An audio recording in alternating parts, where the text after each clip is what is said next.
Good evening friends, to the point with Abhishek Mishra YouTube channel में आप सभी का हार्दिक अभिनंदन करता हूं। दोस्तों अभी एक मैं बहुत ही अलग टॉपिक पे बात करने वाला हूं। देखिए, कुछ लोग बोल रहा था कि सर डीलेट का फॉर्म डाल दें, बीएड कर लें। तो इस पे मेरी क्या है राय है, जनरल कंपटीशन का जो स्टूडेंट हैं, क्या उनको बीएड करना चाहिए, क्या उनको डीएलएड करना चाहिए।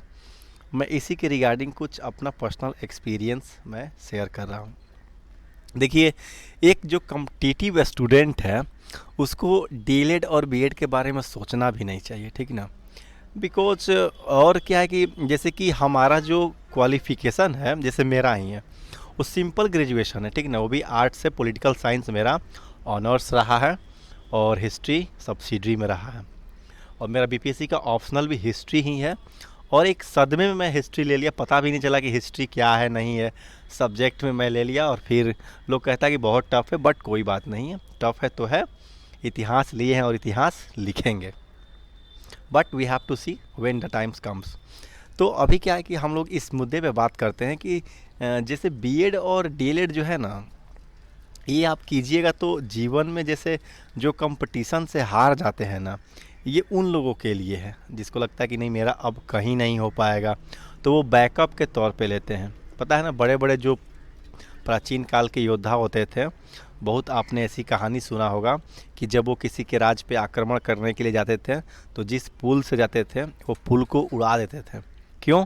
क्योंकि उनके पास आने का रास्ता नहीं है। तो या तो सैनिक मरेंगे वहाँ पे और नहीं तो जीतेंगे, जीत कर अपना साम्राज्य खड़ा करेंगे।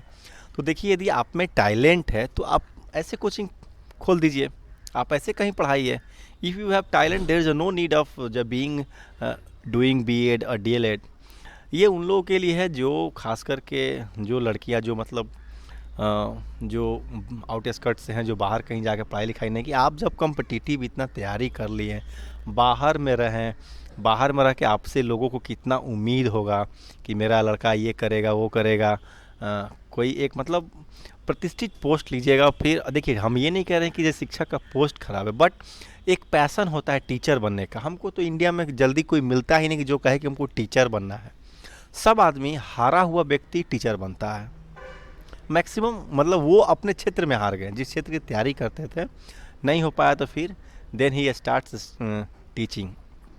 बहुत ऐसे आपके लोग मिलेंगे, मैं सबको ब्लेम नहीं करूँगी, नहीं सब ऐसे होंगे, बट ऐसे ही मैक्सिमम होता है। किसी का पैसन टीचिंग नहीं होता है। मैं बहुत कम लोगों को मैं देखा हूँ कि जिसकी मतलब जिसमें किसी का पैसन जो है वो टीचिंग रहा हो। तो देखिए, यदि आप ऐसा कर रहे हैं कंपटीशन की तैयारी के बाद, पहले आप डिसाइड कर लीजिए कि हाँ हमको एक बहुत अच्छा शिक्षक बनना है। गुड, कोई मैं इसमें कोई दिक्कत नहीं। फिर आप बीएड कीजिए, एमएड कीजिए, वो एलिजिबिलिटी प्राप्त कीजिए, फिर आप कीजिए। लेकिन बट व्हेन आप जब तैयारी करना शुरू कर दिए, आप पे मोहर लग गया कि आप जनरल कॉम्पिटिटिव के स्टूडेंट हैं, फिर अब इधर से बैक होना ये तो हार जाने के बराबर है। और क्या आप क्यों हारेंगे? आपके पास यदि बैकअप हो गया ना बीएड का डिग्री और डीएलएड का डिग्री, तो आप कहीं ना कहीं लेजी हो जाएंगे। इसीलिए जो कंपटीशन की तैयारी करता है उसको बीएड और डीएलएड के बारे में सोचना भी नहीं चाहिए। और ज़्यादा डिग्री लेके भी क्या होगा यार, यहाँ तो सिंपल ग्रेजुएशन पे लोग आईएएस बन रहा है, लोग एसडीएम बन रहा है, डीएसपी बन रहा है। और सिंपल ग्रेजुएशन मेरा भी है। हम क्यों, हमको चाहिए एमए का डिग्री? जब यूपीएससी बीपीएससी एमए पे हो जाएगा तब हम करेंगे एमए। मैं ये नहीं कह रहा हूँ कि आप एमए बीए नहीं करें। आप एमए भी कीजिए, एमएड भी कीजिए, बट जो जो मिनिमम रिक्वायरमेंट है वो हमारा पूरा है, फिर हम तो एलिजिबल हैं। फिर हमें बीएड और एमएड और डीएलएड के बारे में सोचना भी नहीं चाहिए। जो एक जेन्युइन कैंडिडेट है, इसमें क्या होगा कि आपका ऊर्जा व्यस्त हो जाएगा और आपका जो लक्ष्य है वो प्राप्ति नहीं होगा। ये मेरा चैलेंज है, जान लीजिए। जॉब करके पढ़ाई करना कठिन है। देखते नहीं है, बहुत कम लोगों का जॉब करने के बाद फिर जॉब हो पाता है। यही सत्यता है। ठीक है फ्रेंड्स, फिर मिलते हैं नेक्स्ट वीडियो में।